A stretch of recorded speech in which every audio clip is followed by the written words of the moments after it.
BNP স্ট্যাবিলিটির দিকে জোর দিয়েছে। আমরাও বলেছি যে আমরা স্ট্যাবিলিটি চাই। আপনি জানেন প্রফেসর ইউনূস এই বিষয়ে খুব স্ট্রং স্টেটমেন্ট দিয়েছেন এবং এর ফলে দেখেন ওনার স্টেটমেন্টের পরে দেশের শান্তিটা আবার ফিরে এসছে। আমি বলবো যে কোনো ধরনের আমরা তেমন কোনো মানে ভ্যান্ডালিজম আমরা দেখছি না।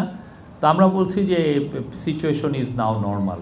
আর হ্যাঁ, বিএনপি শেখ হাসিনাকে এটা ব্লেম করেছেন যে পতিত স্বৈরাচার, উনি এই বিষয়গুলো ইনস্টিগেট করছেন এবং এটা এই পুরো বাংলাদেশকে ইনস্ট্যাবিলিটি করার, এখানে ক্যাওস এবং ইনস্ট্যাবিলিটি তৈরি করার পিছনে তারই মুখ্য ভূমিকা।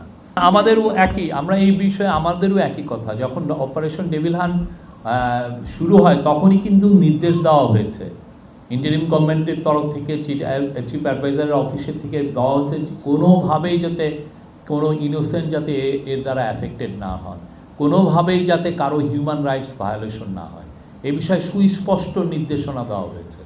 15 ফেব্রুয়ারি কনসেনসাস কমিশনের সাথে মিটিং হবে ইন্টারিম গভর্নমেন্টের। এই কনসেনসাস কমিশনের সাথে পলিটিক্যাল পার্টিগুলোর মিটিং হবে, এইটুকু আমি জানি এবং এইটুকু আপনাদেরকে আমি জানিয়েছি।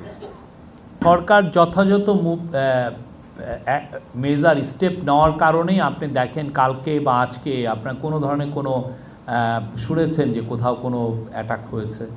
আমরা তো মেজার নিচ্ছি, আমরা দেশের মানুষের সিকিউরিটির ব্যাপারে ফুল হাইলি কনসার্ন। আমরা প্রত্যেকের সিকিউরিটি এনশিওর করা, এটা আমরা প্রতিজ্ঞাবদ্ধ, সেটা আমরা করছি না। কোনো মামলার কারণে কেউ হয়রানি হোক এটা আমরা চাই না।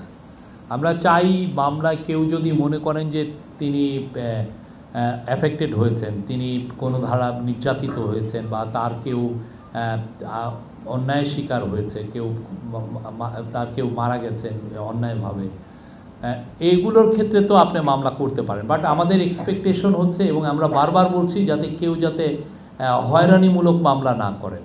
এবং সেই বিষয়ে পুলিশকেও কিন্তু নির্দেশ দেওয়া হয়েছে যে যাদের বিরুদ্ধে মামলাগুলো হয়েছে সেগুলো যারা মনে করা হচ্ছে যে যাদের হয়রানিমূলক, সেটা যেন আমরা তাড়াতাড়ি ডিটেক্ট করি এবং সেই অনুযায়ী যেন ব্যবস্থাপত্র নেওয়া হয়।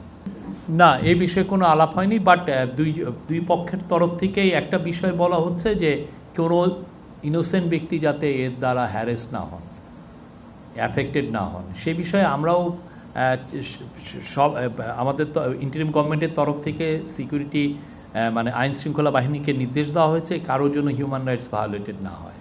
আর ইলেকশনের কথা বললেন আপনি, ইলেকশনের ডেটের আগেই তো প্রফেসর ইউনূস দুইটা ডেট দিয়েছিলেন, একটা হচ্ছে ডিসেম্বর আর একটা হচ্ছে জুন। এখন যদি সমস্ত পার্টি মিলে বলে যে না আমরা ডিসেম্বরেই চাই, তো সেক্ষেত্রে সেটা উনি তো বলেছেন, ওনার এমন না যে উনি একটা জায়গায় স্টিক করে আছেন যে না আমি জুনেই করব, এরকম তো আর উনি বলেননি। এটা হচ্ছে পলিটিক্যাল পার্টিগুলো কি এক্সপেকটেশন, তারা কি চায় সেটার উপরেই মূলত এটা ডিপেন্ড করবে। আমি এই বিষয়টা আমরা জেনেছি এবং এই বিষয়ে আমরা অলরেডি বাংলা একাডেমির সাথে কথা বলেছি এবং বাংলা একাডেমির সাথে আমরা বলেছি যে এই বিষয়টা খুব দ্রুত আমাদেরকে জানাতে, কি ঘটনাটা কি হয়েছে, বিকজ ঘটনাটা বেশিক্ষণ আগে ঘটেনি, ফলে ফুল যে বিষয়টা আমরা এখনও জানি নাই। বাট আমরা তাদেরকে বলেছি যে খুব দ্রুত এটা জানার বিষয়ে। বইমেলা খুবই একটা পবিত্র জায়গা এবং আমরা সেটার পবিত্রতা রাখতে চাই।